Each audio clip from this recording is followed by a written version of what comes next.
마태복음 10장 16절에서 23절까지 말씀. 보라, 내가 너희를 보냄이 양을 이리 가운데로 보냄과 같도다. 그러므로 너희는 뱀같이 지혜롭고 비둘기같이 순결하라.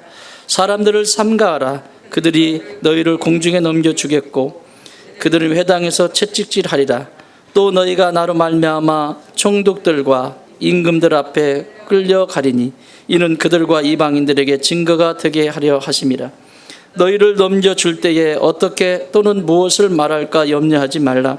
그때 너희에게 할 말을 주시리니 말하는 이는 너희가 아니라 너희 속에서 말씀하시는 이 곧 너희 아버지 성령이시느냐. 장차 형제가 형제를, 아버지가 자식을 죽는 데에 내주며 자식들이 부모를 대적하여 죽게 하리라. 또 너희가 내 이름으로 말미암아 모든 사람에게 미움을 받을 것이나 끝까지 견디는 자는 구원을 얻으리라. 이 동네에서 너희를 박해하거든 저 동네로 피하라. 내가 진실로 너희에게 이르노니 이스라엘의 모든 동네를 다 다니지 못하여서 인자가 오리라. 아멘. 자, 마태복음 10장은 제자도에 대한 이야기입니다. 제자들을 부르시고 또 보내시고, 이게 핵심이에요. 제자도, 예수님의 제자로서의 삶, 그 얘기를 하는 거예요. 여러분, 예수님 왜 믿으세요? 예수님을 왜 믿으세요? 왜 교회 다니세요? 왜 예수님을 사랑하세요? 대답하셔야 합니다. 왜 예수님을 믿으십니까? 믿는 이유가 뭡니까? 돈 잘 벌고 잘 먹고 잘 살고 남들보다 떵떵거리고 싶어서 예수님을 믿는다고 하면 잘못 생각하셨어요. 여러분, 예수님은 부자도 아니에요. 예수님은 아무것도 없으셨어요. 예수님 33세 돌아가셨어요. 오래 사는 것도 아니에요. 그러면 왜 나는 예수님을 믿는가? 예수님을 내 안에 모셔드리고 왜 사는가? 그분을 왜 사랑하는가? 간단하지 않습니까? 내 생명이 거기에 있기 때문에. 따라합시다. 내 생명이 예수님 안에 있기 때문에. 우리 육체가 살아있다고 해서 살아있는 것이 아닙니다. 우리는 영적인 존재입니다. 영이 살아있어야 그 사람을 살아있다라고 말합니다. 내가 예수를 믿는 것은, 그 분명한 이유는 내 영이 살아난 곳이 그곳이니까. 내 영이 살아난 곳이 그곳이니까 예수님을 믿고 그분을 사랑하며 그분을 닮아가고 있는 여정인 거죠. 이것을 제자도라고 말합니다. 자, 지난 시간에 예수님께서 12명의 제자를 부르시고 그들을 보내시면서 안타까운 마음으로 너희들 이렇게 이런 위험들이 있을 텐데 이렇게 살아야 돼, 이렇게 해야 돼, 그래야 안 다쳐, 안쓰러운 마음으로 보내시면서 말씀하셨어요. 근데 오늘은 나가서 너희들이 생활하는 정도가 아니라 이제는 하나님의 나라, 천국의 복음을 증거할 때 이런 일들이 일어날 거야. 그래서 천국의 복음을, 그러니까 생명이죠. 여러분, 결국 지금 이 얘기는, 이 뒤에 계속 들어가는 얘기는 무슨 얘기냐면 가치관의 싸움이에요. 가치관. 이 세상은 땅의 가치, 땅의 가치를 가지고 살아가는 존재다. 땅을. 그래서 그 땅의 가치를 가지고 있는 존재들에게 하늘의 가치를 이야기하면 뭐가 일어난다? 충돌이 일어난다. 충돌이. 여러분, 누군가와 내가 같이 이야기하다가 얘기가 안 맞아요. 그걸 뭐라 그러죠? 갈등, 충돌이 일어났다는 거예요. 내 생각하고 이 사람 생각하고 다르네? 다르면 그걸 다른 것을 조율하면 되는데 조율하지 않고 부딪히면 충돌인 거죠. 그죠? 그런 것처럼 이 땅의 가치관과 하늘의 가치관은 완전히 다릅니다. 이 땅의 가치관은 내 육체가 얼만큼 편안하고, 내 육체가 얼마나 재미있고, 내 육체가 얼마나 풍성하고, 내 육체가 필요로 하는 것을 채우는 게 이 땅의 가치입니다. 그것을 채우기 위해서 좋은 집, 그것을 채우기 위해서 좋은 차, 그것을 채우기 위해서 좋은 옷, 그것을 채우기 위해서 모든 환경들을 다 만들어가는, 이게 땅의 가치라고요. 근데 그걸 또 자랑을 해. 니네 집 이런 거 있어? 애들도 그러대요. 니네 아파트 어디야? 이 동네도 이제 슬슬 시작이 됐어요. 여러분, 이런 가치관 아이들에게 심어주면 큰일 나는 거예요. 니네 아파트 어디 사니? 너 어디 사니? 응. 누가 가르쳐줬어요 그거? 난 안 가르쳐줬다고요? 무연중에, 무의식 중에 전달이 된 거죠. 가치를 거기에 두었다는 거죠. 이런 일이 일어나는 거예요. 그런데 하늘의 가치는 육체에 있지 않아요. 어디에 있어요? 영에 있어요. 영이. 영이 어떻게 풍성해지고, 영이 어떻게 하나님을 닮아가고, 영이 어떻게 이 땅을 살아가면서도 이 땅에 상처받지 아니하면서 그 영이 계속해서 성장해가는, 그래서 하나님의 나라에 들어가게 되는, 하늘의 가치는 여기에 관심이 있다고요. 그런데 우리는 이 두 가지가 같이 있어요.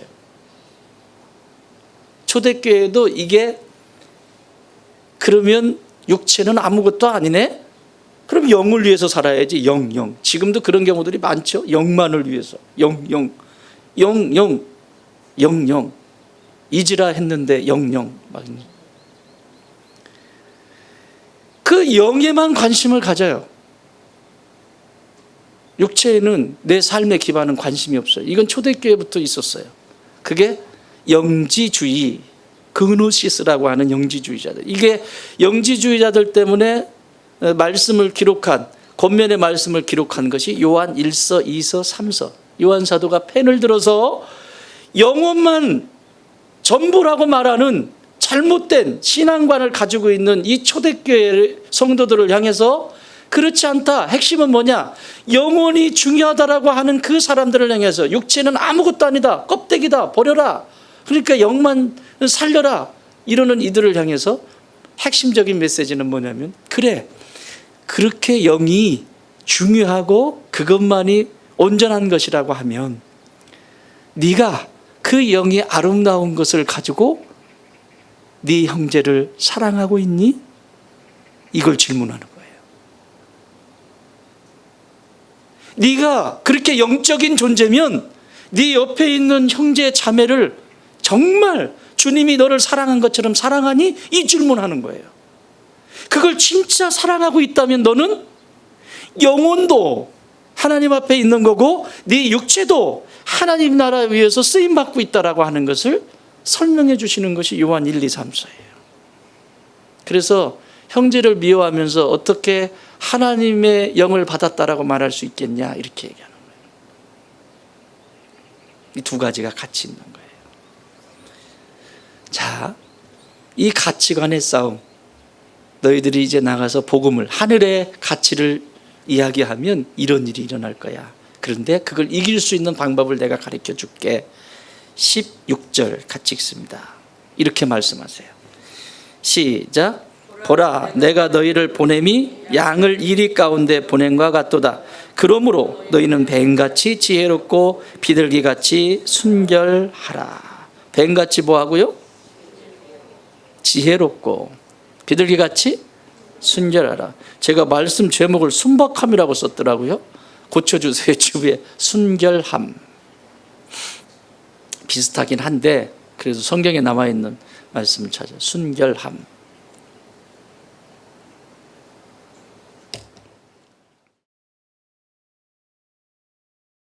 히브리 사람들의 사고 속에는 뱀이라고 하는 존재는, 뱀이 여러분 혀가 몇 개죠? 한 개인데 끝이 어떻게 돼 있죠? 갈라졌죠. 그래서 제가 아무리 그림을 못 그려도 뱀 혀는 그릴 수 있어요. 이렇게 끝.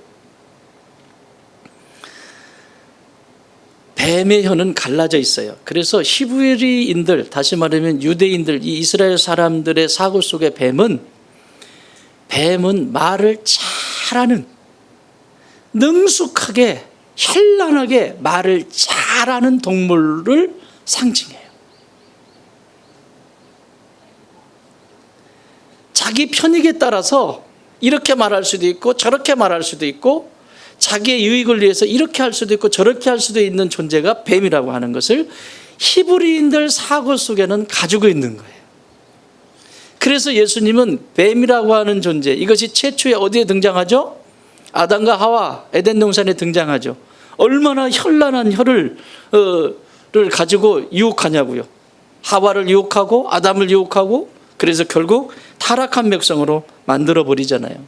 그런데 이런 부정적인 의미만 있는 것이 아니에요. 뱀이라고 하는 것은 아주 신중하고 분별력이 있는 것을 또한 상징해요. 히브리인들 기억 속엔 이게 사고 속엔 들어있어요. 뱀은 아주 신중하고 그 신중함을 가지고 분별할 줄 아는 이런 동물이에요. 이게 어디에 나오냐면 이 아룸이라고 하는 단어를 쓰는데, 이 지혜라고 하는 게 아룸 이렇게 했는데, 이 아룸이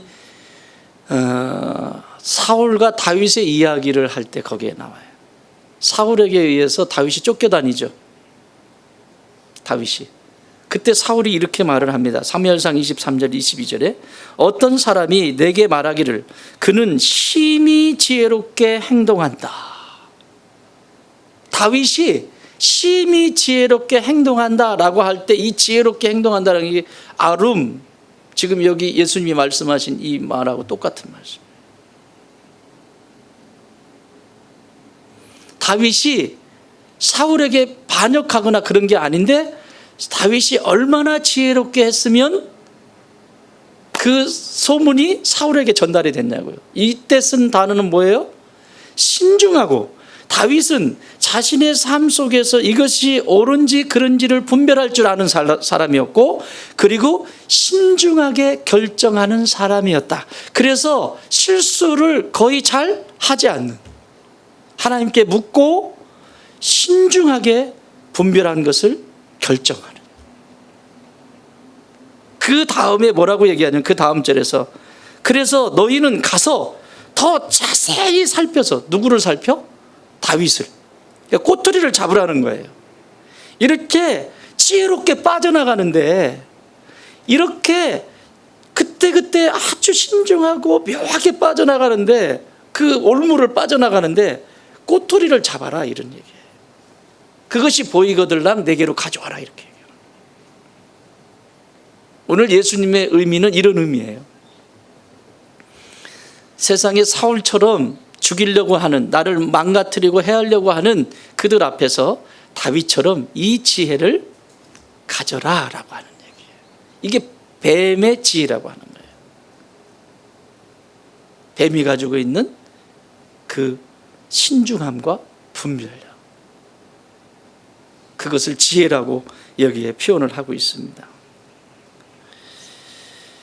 비둘기는 어떤 의미를 가지고 있냐? 비둘기는 히브리인들 생각 속에 비둘기는, 여기 지금 순결하라고 그러잖아요. 히브리인들 생각 속엔 언제나 어떤 구조를 가지고 있냐면 비둘기는 정조가 있는 새예요.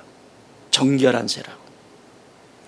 그래서 남편이 새가 죽거나 아내 새가 죽으면 그냥 혼자 살아. 그냥 혼자 산대요. 히브리인들 구조 속엔 그걸 가지고 있는 거예요. 이미 하나가 죽으면 그냥 혼자 살아. 새들이 그런 새가 있잖아요. 비둘기가 그렇다는 거예요.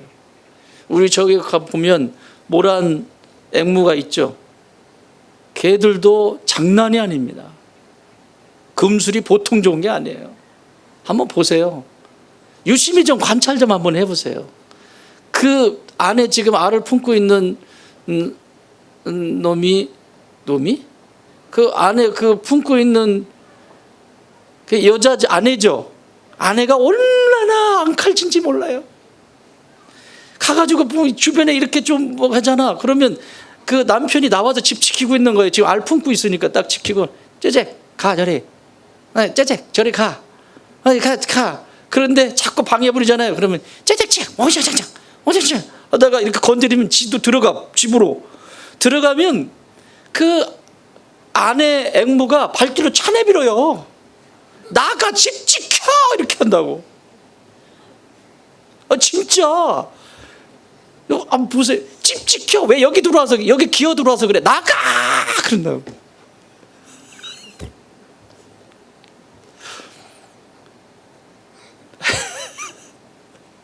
금술이 좋아요.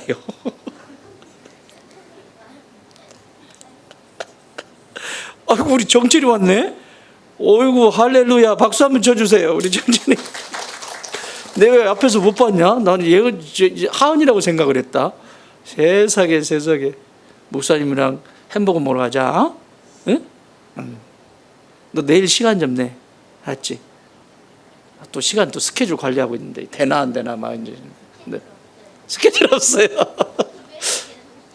네. 그래요. 알았어. 자,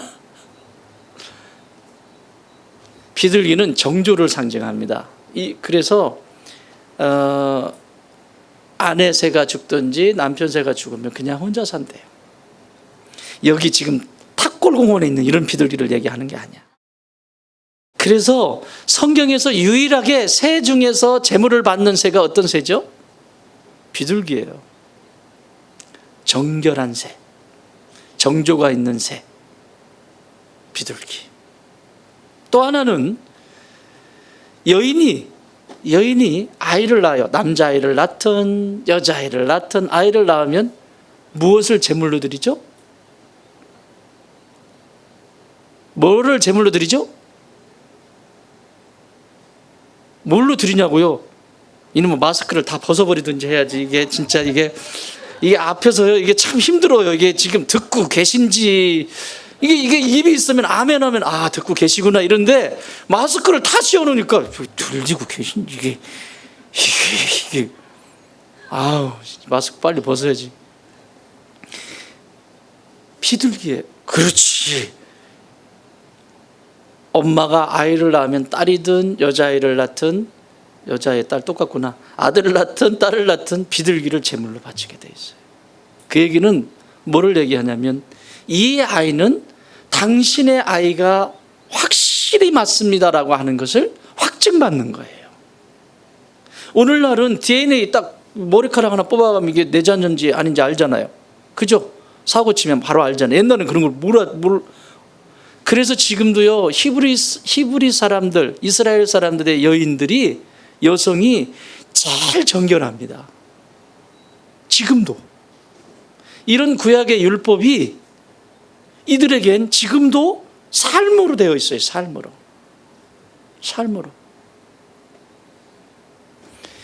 이 아이는 당신의 아이가 확실합니다 라고 하는 것을 어디에서? 하나님 앞에서.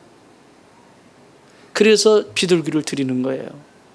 오늘 예수님이 비둘기처럼 순결해라 라고 하는 것은, 이 세상에 나가서 내가 너의 신랑인데 나가서 세상과 짝하지 말고 네 정조를 지킬 때 그 안에서 힘이 나가고 능력이 되고 그것이 승리하는 삶이 된단다 라고 말씀하시는 거예요. 그래서 뱀처럼 지혜롭고 비둘기처럼 순결하라고 하는 이 두 가지의 핵심적인 삶의 태도가 너희가 세상에 나가서 이길 수 있는 비결이다. 뱀처럼 분별을 하되 그 분별을 신중하게 결정할, 분별할 줄 알며 신중하게 결정하는 자가 되고, 비둘기처럼 정조를 지키는, 그래서 그것이 능력이 되는.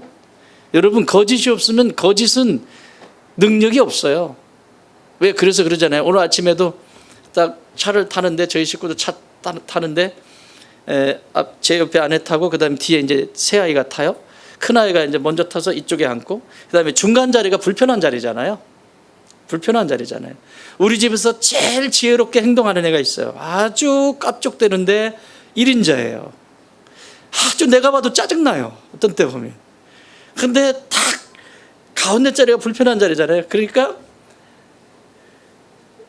이 둘째가 문을 엄마 탓이라고 문을 탁 열어요. 여는 동안 뒤에 문 열렸어요. 누구나 하나 들어가야 되잖아요. 누가 들어가요? 제일 미련한 것 같으나 미련하지 않은 드림이가, 막내가 가운데 들어가요. 그리고 지는 딱 문 닫아주고 딱 거기 딱 앉는 거예요. 그러니까 막내가 그럽니다. 나 눈꼬리 흔들리는 거 봤다. 왜 잔머리 굴리지? 그게 또 보여요. 얘는 또 아니거든, 나 아니거든, 아니거든 이렇게. 여러분, 거짓이 있으면 눈꼬리가 흔들리죠. 그래서 눈을 계속 보고 있을 수가 없어요. 왜? 거짓이니까. 근데 정직하면 걸릴 게 없잖아요.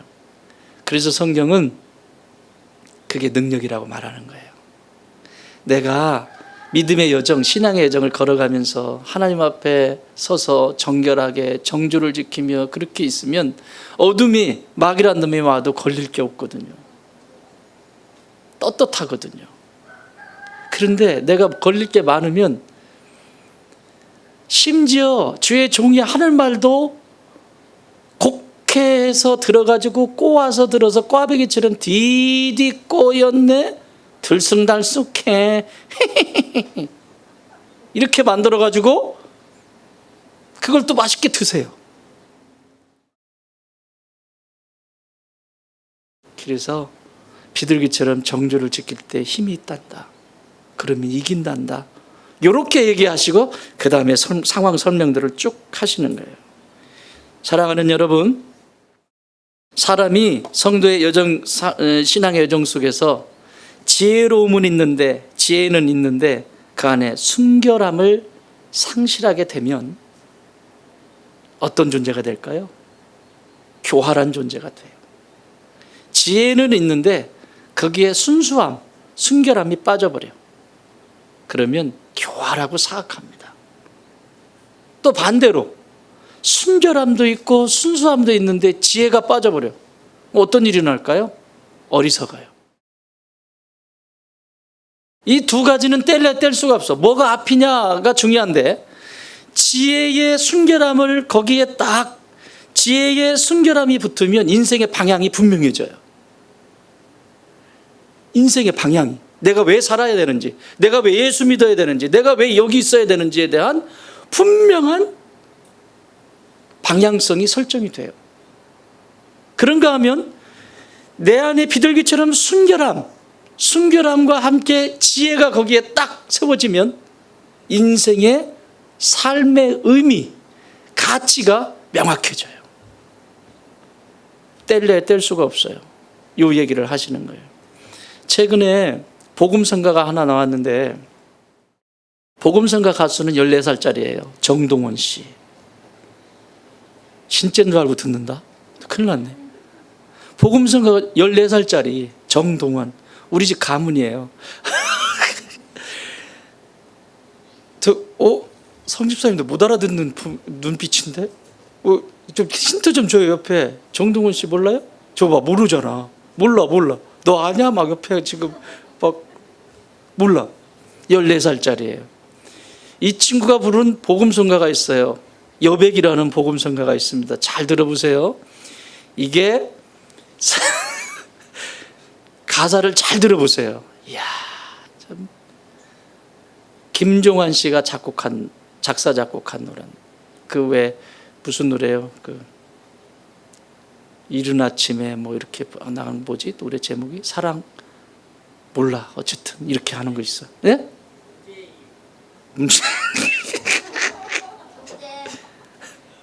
자, 여백 들어보세요. 얼굴이 잘생긴 사람은 늙어가는 게 슬프겠지. 아무리 화려한 옷을 입어도 저녁이면 벗게 되니까. 내 손에 주름이 있는 건 길고 긴 내 인생의 훈장이고, 마음에 주름이 있는 건 버리지 못한 내 욕심의 흔적이지.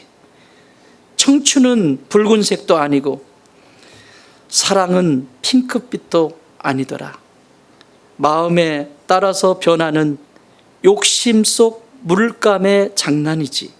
그게 인생인 거야. 그게 인생인 거야. 이렇게 하더라고요. 전화기 충전은 잘 하면서 내 삶은 충전하지 못하고 사네. 인생을 쫓기듯 그렇게 그렸네. 마지막 내 남은 나의 인생은 아름답게 피우리라. 오늘 본문에 예수님께서 주신 이 비둘기와 뱀의 이야기는 언제나 너희가 영적 여정을 살아가면서 이 초심을 잃어버리지 마라, 이 얘기예요. 초심. 내가 왜 예수를 믿게 됐는지, 그때의 첫사랑, 내가 너를 만났던 첫사랑, 교회를 섬겼던 처음, 목사로 부름받았던 그 처음. 선배 목사님이 참 훌륭하시죠. 나도 그런 목사 되어야 될 텐데.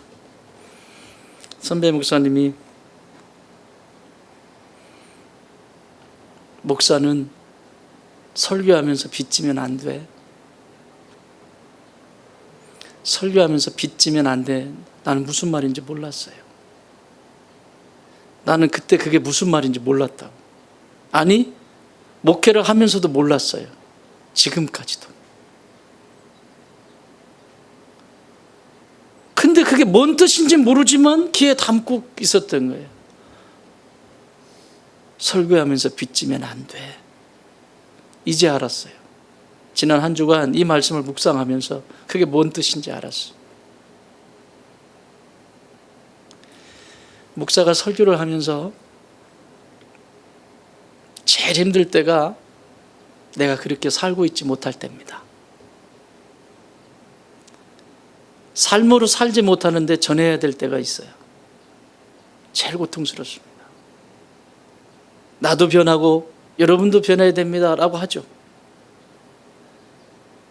설교의 빚이 뭔지를 인지 알았다니까. 아, 내가 말씀을 전한 대로 그렇게 살면 하나님 앞에 빚이 없는 거고, 내가 아무리 그 유명한 그 좋은 황금 같은 주옥 같은 휘황찬란한 단어들을 다 가져다가 쓴다 할지라도 내가 입으로 뱉은 그 설교대로 내가 살아갈 수 없다면 나는 하나님 앞에 빚지는 거다. 인지 알았어요.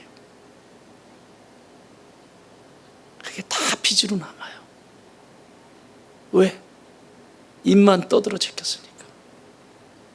그래가지고 이번 주 한 주간은 내내 회개하는 눈이 좀 붓지 않았어요? 이번 주 한 주간은 내내 회개. 운전해도 회개. 운전해도. 죄송해요. 좀 어떻게 좀 요번에 좀 석방을 시켜주시면 안 되겠습니까? 근데 이전까지는 몰랐으니까 그렇다고 쳐요. 근데 지금부터라도 정말 빚지지 않게, 좀 안 될까요? 허락 받았어요. 우리 하나님은 언제나 그럴 때 예라고 말씀하시지 아니라고 말씀하시는 적이 없거든요. 그 깨닫기까지 25년이 넘게 걸렸어요. 그러니까 뭐하고 살았다는 거예요 도대체? 그렇게 목사질을 25년 동안 했다고. 목사질을. 참 여러분 대단하세요. 이런 여기 이렇게 계시다는 게 이게 지금 대단하세요. 뭐 볼 게 있다고. 여기 뭐가 제대로 돼 있어요. 이 목사라고 하는 존재가 그 앞에서 뭐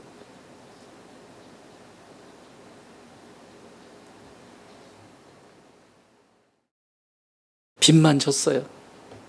그래서 바울 사도는 이렇게 얘기하잖아요. 예수님 진짜 사랑합니까? 고린도 교회 성도들한테. 예수님이 왜 좋으세요? 왜 사랑하세요? 뭐 때문에 거기 있어요? 뭐 때문에 그 일을 해요? 뭐 때문에? 그리고 말해요. 사랑의 빚 외에 아무 빚도 지지 마라. 사랑의 그 빚 외에 내가 사랑받은 빚, 예수님께로부터 받은 그 사랑받은 그 빚 말고는 다른 빚은 지지 마라. 배우자도 그렇지 않습니까? 그 사람 나 믿고 서로 의지하고 믿고 그래서 가정 세웠잖아요.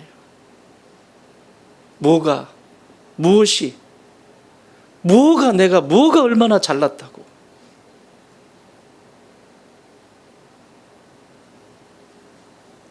적어도 결단하고 하나님 앞에 빚은 안 지고 사랑의 빚 말고는 빚지지 않고 살겠다고 회개는 일주일 내내 했는데 또 모르죠. 그렇지만 이렇게 말씀을 드리는 것은 내 안에 확증을 하기 위한 것이에요. 사랑하는 여러분, 빚지지 맙시다.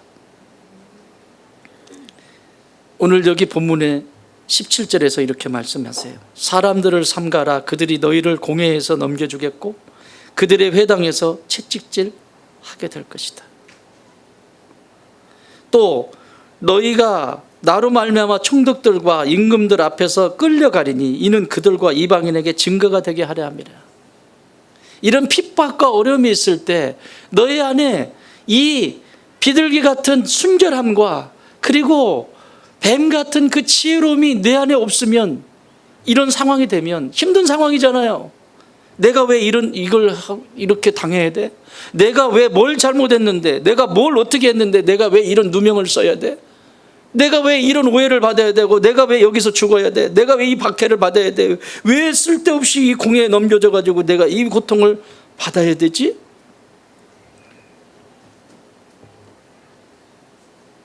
그리고 도망가겠죠. 아니란다. 분별할 줄 아는 영이 있기를 바란다. 분별의 영. 분별된 대로 신중하게 순간순간 어떤 상황 속에서든지 결정하고 순결하게 쓰임받기를 원한다. 이 말씀하시는 거예요. 그래야 승리하게 된단다.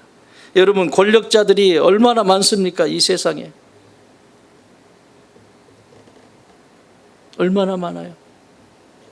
저처럼 설교자로 앞에 서서 설교를 하면서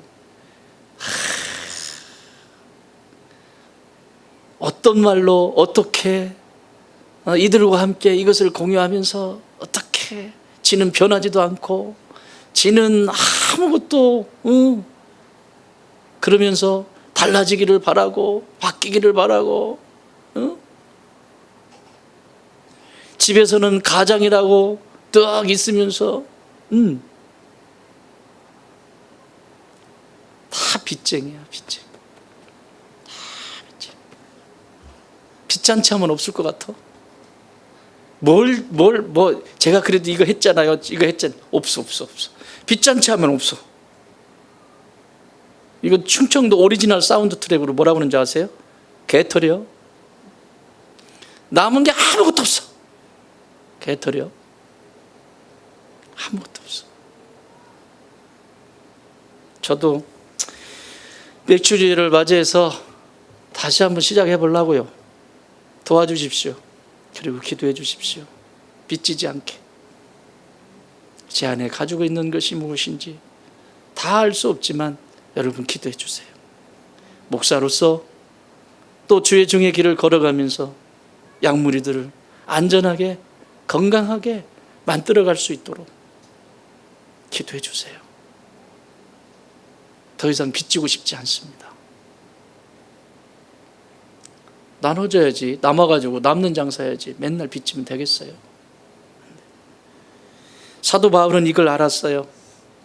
이 지혜의 순결함으로 인생의 방향이 어떻게 결정되는지, 그리고 이 지혜의 순결함을 더했을 때 인생의 방향을 어디에 놓고 살아야 되는지를 명확하게 알고 있었던 사도 바울은 고린도 교회 고린도 후서에서 11장 22절에서 이렇게 외칩니다. 그들이 히브리인이냐? 나도 그러하다. 그들이 이스라엘인이냐? 나도 그러하다. 그들이 아브라함의 후손이냐? 나도 그러하다. 나는 너희들보다 내가 세상적으로 볼 때 부족한 것이 아무것도 없다. 그런데 그들이 그리스도의 일꾼이냐? 나도 정신없는 말을 하거니와 나는 더욱 그러하다. 내가 수고를 넘치도록 하고 옥에 갇히기도 더 많이 하고 매도 수없이 맞고 여러 번 죽을 뻔하였고 또 유대인들에게 40에서 하나가만, 여러분 40대를 때리면 죽게 돼 있어요. 그래서 40에 하나가만 태장이라고 있는데 39대를 때리면 안 죽는다고 그래서 39대를 때려. 이것을 5번이나 맞았으며 3번 태장으로 맞고 1번을 돌로 맞고 3번 파선하고 일주야를 깊은 바다에서 지냈고 여러 번 여행하면서 강의 위험과 강도의 위험과 동죽의 위험과 이방인의 위험과 시내의 위험과 광야의 위험과 바다의 위험과 거짓 형제 중에 위험을 당하고, 거짓말하는 이게 굉장히 무서워요. 간사하고 간교한 형제들의 이런 것들도 당하고 또 수고하며 애쓰고 여러 번 차지 못하고 줄이며 목마르고 여러 번 굶고 춤고 헐벗었노라. 그 다음이 중요해요. 이 외의 일은 고사하고 이 뒤에도 너무 많이 있다는 거예요. 이 일 외에 다른 것은 고사하고 그 다음 아직도 날마다 내 속에 눌리는 일이 있으니 곧 모든 교회를 위하여 염려하는 것이라.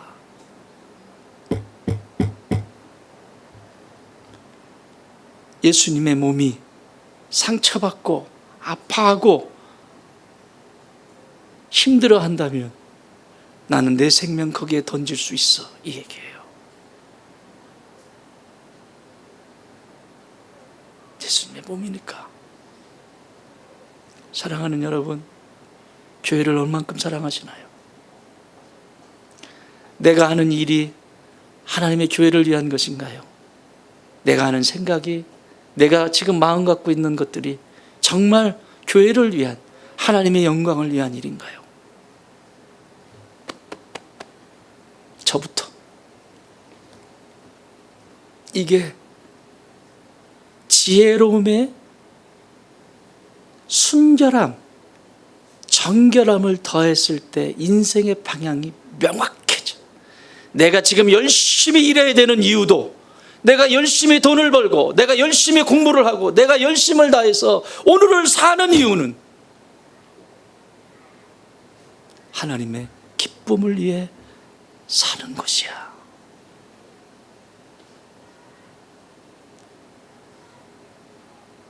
그래서 바울은 얼마나 이런 상처들이 많은지 갈라디아서 6장 17절에서 이후로는 나를 더 이상 괴롭게 하지 마라. 내 안엔 예수 그리스도의 흔적을 가졌다. 사랑하는 여러분, 공회에 끌려가고 핍박을 받고 다 상처죠. 내가 복음을 전하다가 사람들이 나를 욕하고 사람들이 나를 억울하게 하고 내가 잘못한 것도 없는데 그럴 때 나는 어떻게 있어야 되는지, 머리채를 잡고 싸우고 이겨먹으려고 하고, 내가 힘이 없어서 그러나요? 내가 그 사람들보다 못 배워서 그런가요? 부족해서 그런가요? 아니잖아요. 누구 때문에? 예수님 때문에. 나는 이 사랑이, 예수님의 사랑이 내 안에서 예수님의 그 사랑의 흔적이 뚝뚝 떨어지는 축복을 누리시기 바랍니다. 그래야 후회하지 않아요. 삶의 여정 속에 후회하지 않아요. 그리스도인의 삶은 언제나 일치를 추구하는 것이어야 합니다. 제 말이 아니고 유진 피터슨이라고 하는 분이 외쳤어요. 늘 외치는 거야. 이게. 그리스도인의 삶은 일치를 추구하는 거예요. 내가 하나님의 말씀을 받았으면, 그 말씀이 강단으로부터 흘러왔으면, 내가 그것이 내 마음에 감동을 주었으면 그 말씀을 붙들고 일주일 내내 고민하며 살아가기 위해서 삶과 함께 이 말씀이 하나가 되어질 수 있도록 추구하는 삶, 그것이 살아있는 신앙. 그래서 19절 20절에서 이렇게 말씀합니다. 너희를 넘겨줄 때에 어떻게 또는 무엇을 말할까 염려하지 말라. 그때 너희에게 할 말을 주시리니 말하는 이는 너희가 아니라 너희 속에서 말씀하시는 이 곧 너희 아버지의 성령이시니라. 누구의 성령? 아버지. 여러분, 누가복음에는 아버지가 없어요. 아버지라고 하는 개념이 없어. 마태복음에만 아버지의 성령. 무슨 얘기예요? 이 핍박과 이 어려움과 이 주변에서 있는 내가 예수님 때문에 당하는 이런 위기 속에 누가 나를 위로하신다? 나의 아버지, 나의 부모님, 내 영혼의 아버지께서 나를 도우신다. 나를 안으시고 나를 새롭게 하신다. 할렐루야. 그 사랑의 아버지를 지금 그려놓고 있는 거예요. 나는 여러분 안에 그 지혜로움에 순결함을 더해서 인생의 방향이 흔들리지 않고 어떤 위기와 어려움 속에서도 그 길을 묵묵히 걸어갈 수 있는 주의 백성들이 되시길 주의 이름으로 축원합니다. 또 하나는 순결함입니다. 순결함의 지혜를 더하면 인생의 의미를 딱 세우게 돼 있어요. 의미와 가치가 어디 있는지 분명해져요. 여러분, 순결함의 지혜가 없으면 어떤 존재가 된다고요? 어리석은 존재가 된다고. 지혜의 순결함이 빠져버리면 교활한 사람이 돼요. 그런데 순결함에 지혜를 더하면 내가 왜 사는지에 대한 분명한 대답을 할 수 있는 내 인생의 의미와 가치가 분명해진다. 21절 같이 읽습니다. 시작. 장차 형제가 형제를, 아버지가 자식을 죽는 데 내주며 자식들이 부모를 대적하며 죽게 되리라. 또 얘기하죠. 그 22절. 또 너희가 내 이름으로 말미암아 모든 사람에게 미움을 받을 것이니 끝까지 견디는 자는 구원을 얻으리라. 여러분, 형제가 미워하고 부모가 미워하고 뭐예요? 싫어하라는 얘기인가요? 아니잖아요. 가장 가까이 있는 존재들이에요. 여러분, 가장 가까이 있는 사람들이 내 의미와 가치를 흔들어 놓거든요. 하늘의 가치와 의미를 가지고 있는데 가장 가까이 있는 사람들이 흔들어 놓거든요. 그때 하나님이 너에게 준 그 가치가 무엇이냐라고 질문하라는 거예요. 아까도 말씀드린 것처럼 땅의 가치는 언제나 육체에 한정되어 있습니다. 얼마나 잘 먹고 잘 사냐, 풍요로우냐, 이것이 땅의 가치라면 하나님의 가치는, 하늘의 가치는 내 영이 어떻게 살아나고 어떻게 풍성케 되고 그리고 하나님의 나라의 영광을 위해서 어떻게 살아가야 되니 거기에 초점이 맞춰져 있죠. 그런데 이 두 가지가 우리 안에 다 있다고요. 내 형제, 내 부모를 미워하라고 하는 말씀이 아니에요. 지금 이 갈등이, 지금 일어나는 이 갈등이 그것이 예수 그리스도 안에 이루어지고 있다라면 네가 하는 눈물의 기도가, 네가 지금 무릎 꿇는 그것이 반드시 끝까지 견디어 선한 열매를 맺게 될 것이다. 그래서 의미와 가치를 세워가게 되죠.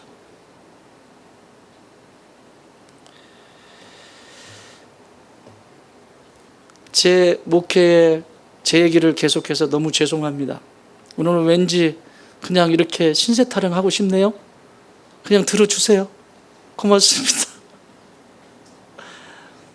저희 아버지가 돌아가셨어요. 돌아가시고 하늘에서 천둥처럼 아버지의 목소리가 들립니다. 마지막 보내드리면서 그때 하신 말씀을 똑똑히 지금도 기억해요. 나는 네가 성공한 목사, 유명한 목사가 되기를 원하지 않는다.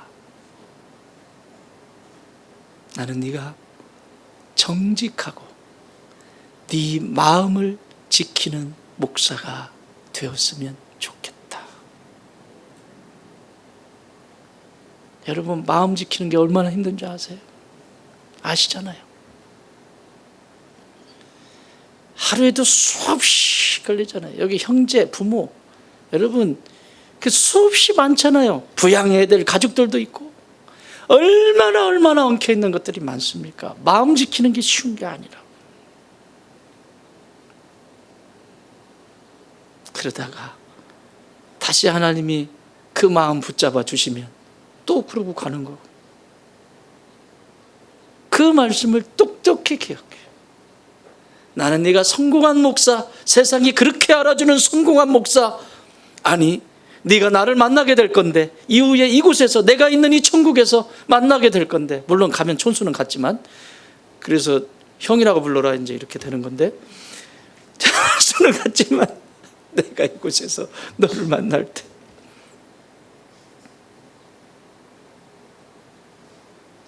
마음을 잘 지켜서 부끄러운 모습 없이 이곳에서 만나자.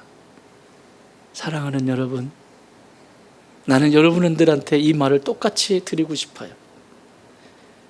여러분이 이 좋은 땅 교회에서 인생의 황혼과 인생의 마지막을 이곳에서 마무리하신다면 그보다 좋은 건 없겠죠. 하지만 우리의 삶은 언제 어떻게 어디서 어떤 일이 날지 몰라요. 어느 곳에 계시든지 어떤 곳에 있든지 나를 내세워 성공하려고 하는 세상적인 성공에 초점을 맞추지 마십시오. 그리고 예수님을 사랑하는 그 어떤 것도 아닌 예수님을 사랑하는 그 마음을 지키십시오. 그리고 이겨주십시오. 말씀 정리합니다. 지혜의 순결함이 빠져버리면 교활해져요. 아무리 순결해도 지혜가 없으면 미련한 자가 됩니다.